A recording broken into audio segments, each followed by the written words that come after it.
Hey Canada, it's Earl. You've probably heard the big news. The government is back at it with a new electric vehicle affordability program. They're calling it EVAP. They say they've set aside $2.3 billion to give you a rebate of up to $5,000 to buy a new electric car. Sounds like a gift, right? Like the government is finally looking out for your wallet. But if you think Mark Carney is just handing out $5,000 bills because he likes you, I've got some swampland in Florida to sell you. This isn't a rebate, it's a scam.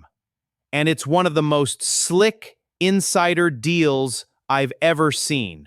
Let me explain how this works for those of you who don't spend your life reading the fine print in Ottawa.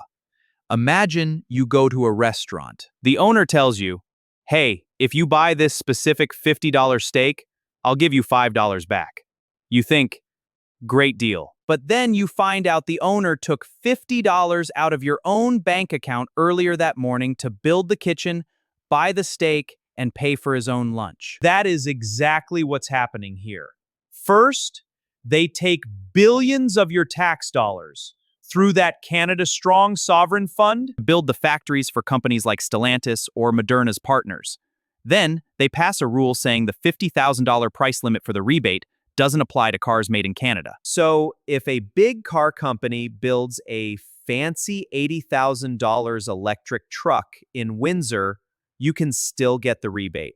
They are using your tax money to subsidize the factory and then using more of your tax money to bribe you into buying the product. It's a closed loop where the only people getting rich are the billionaire shareholders and the politicians who get to stand in front of the cameras. Now, let's talk about those of us in rural areas.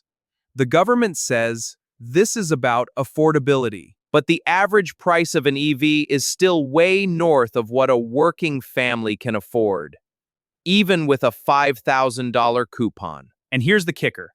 To get the full $5,000, you have to buy this year. In 2027, it drops to $4,000. By 2030, it's down to $2,000. It's a limited time offer, just like those late-night infomercials. They're trying to pressure you into debt right now, while interest rates are still high and the power grid in your small town probably can't even handle a heavy-duty charger. Remember that deal Carney made with China? The rules say you can only get the rebate if the car comes from a country we have a free trade agreement with. That means those Chinese EVs he's letting in at 6.1% tariffs? They don't qualify. So he's opening the door for 49,000 Chinese cars to flood the market. But he's making sure the taxpayer rebate only goes to the big corporate plants he's already funded with your sovereign fund money. He isn't protecting the environment, he's protecting his investments. This $2.3 billion isn't affordability. It's a slush fund for the elite. They build the plants with your money. They sell you the cars with your money. And they keep the profits for themselves. To the backbench MPs, you know this isn't helping the guy who can't afford his heating bill. You know this isn't helping the mom who's choosing between gas and groceries. You're voting to take $2.3 billion away from healthcare, schools, and roads just to give a coupon to people who can already afford a $50,000 car. Is that why we voted for you? To be the middleman for a corporate shell game? Stand up for the people who actually pay the bills. Vote no to the EVAP scam and the sovereign fund. Give us our money back. And let us decide how to spend it.